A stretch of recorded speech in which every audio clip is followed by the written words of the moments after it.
नमस्कार, मैं अंबे वर्मा और आप देख रहे हैं इंडिया टीवी न्यूज।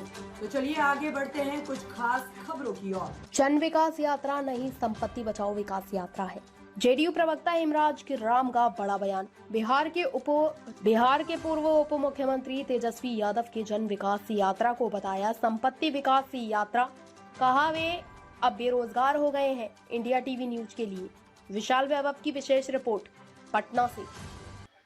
नमस्कार, आप देख रहे हैं इंडिया टीवी न्यूज़ और मैं हूं विशाल वैभव। अभी जो है हमारे साथ जेडीयू के प्रवक्ता हेमराज राम हैं, जिनसे हम बात करते हैं कि जिस तरह से बिहार के पूर्व मुख्यमंत्री तेजस्वी यादव जो कि जन विकास यात्रा पर अभी इन दिनों निकले हुए हैं और बिहार के विभिन्न जिलों में जा रहे हैं और जनता से सीधा संवाद कर रहे हैं, इसको लेकर जो है क्या कुछ कहना है जेडीयू प्रवक्ता हेमराज राम का।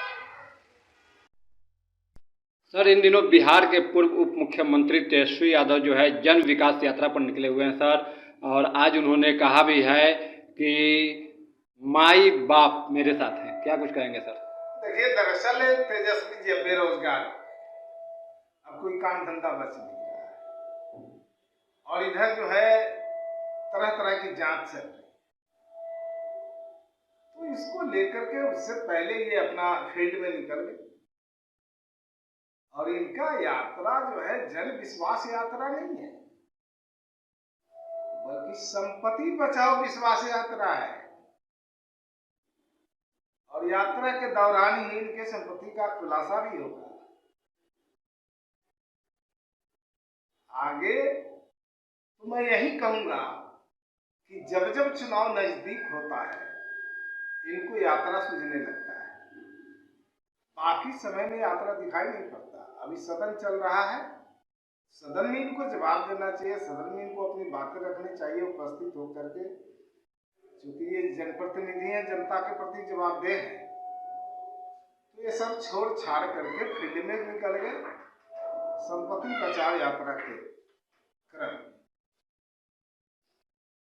सर, कल जो है बिहार के पूर्व कृषि मंत्री सुधाकर सिंह ने भी कहा है, उन्होंने एक बयान दिया है कि मुख्यमंत्री नीतीश कुमार की भी जांच होनी चाहिए। अरे तो जहां गड़बड़ी हो रही है वहां तो जांच हो रही है, और जांच जब हो रही है तो डर क्यों रहे? डरने का मतलब है कि आपने गलती की है। अगर जो सही होगा वो आदमी तो जांच में सहयोग करेगा, कहेगा कि जांच में हम पूरा सहयोग कर रहे हैं, दूध का दूध और पानी का पानी हो जाएगा। लेकिन जांच से घबराते वही हैं जो गड़बड़ी करते हैं। सर, जेडीयू विधायक गोपाल मंडल जी ने कहा है कि जो है अगर एसपी का ट्रांसफर नहीं किया गया तो मैं इस्तीफा दे दूंगा। देखिए, कोई बड़ी बात नहीं है, उसके लिए तो माननीय विधायक है, मुख्यमंत्री के बाद समक्ष अपनी बातें रख सकते हैं। सर, लगातार जो है जिस तरह से देखा गया दिल्ली में बीजेपी की जो राष्ट्रीय अधिवेशन की बैठक हुई है और उसमें 400 के पार नारा लगाया गया सर, इसको लेकर क्या कुछ कहेंगे सर? निश्चित तौर पर 400 के पार एनडीए होगी। और बिहार में देख लीजिए, बिहार में तो 40 की 40 सीटें एनडीए के हाथ में ही होगी। पिछली बार तो आरजेडी का बिहार में खाता भी नहीं खुला था, एक सीट कांग्रेस को मिली थी, इस बार वो भी साफ हो जाएगा। और जहां भी गए हैं राहुल गांधी जी अपनी यात्रा के दौरान, उनको जाने के पहले ही वहां के उनके दोस्त, उनके सहयोगी दल उनका साथ छोड़ के भाग जाते हैं। तो अब तो इंडिया गठबंधन में कुछ रहा नहीं, कुछ बचा नहीं, चारों खाने चित हो चुके हैं। किस बल पर लड़ेंगे चुनाव और करेंगे मुकाबला? मुख्यमंत्री जी के सर इंडिया महागठबंधन से निकलने के बाद लगभग देखा जा रहा है कि इंडिया महागठबंधन से सारे जो है घटक दल लगभग हटते जा रहे हैं, चाहे वो आम आदमी पार्टी की बात करें या फिर तृणमूल कांग्रेस की बात करें। कांग्रेस के अड़ियल पूर्ण रवैये के कारण और अराजकता कांग्रेस और उनकी जो तानाशाही रवैया है, इसके वजह से नीतीश कुमार जी ने तो कोशिश किया था, लेकिन इनके कारनामों की वजह से सब लोग साथ छोड़ के भागते चले गए। अब तो कुछ भी नहीं बचा इंडिया गठबंधन के अंदर। जो कुछ बचा खोचा था वो सबके सब फिर अलग होने शुरू हो गए। आपने देखा बंगाल में गए ममता दीदी अलग, बिहार में आए नीतीश कुमार जी, भगवंत मान जी, उत्तर प्रदेश में अखिलेश जी कहते हैं हम उनके सभा में नहीं जाएंगे, उनकी यात्रा में नहीं जाएंगे जब तक हमारा सीट शेयरिंग नहीं होगा। तो अभी तक चुनाव नजदीक है, अभी तक इन लोगों का सीट शेयरिंग नहीं हो पाया। दरअसल नियत साफ नहीं है, मनसा साफ होती तो सब कुछ सही सही हो जाता है। मनसा साफ नहीं है। लंबे समय तक देश में शासन में रहे कांग्रेस, देश को क्या दिया? 2011 में आम जनगणना हुई और उसमें सामाजिक आर्थिक सर्वे भी हुआ था।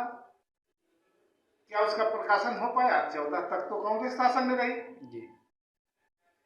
चौधरी चरण सिंह जी जो किसानों के नेता थे, देश के बड़े नेता थे, कर्पूरी जी बिहार के दबे कुचले लोगों की आवाज थे,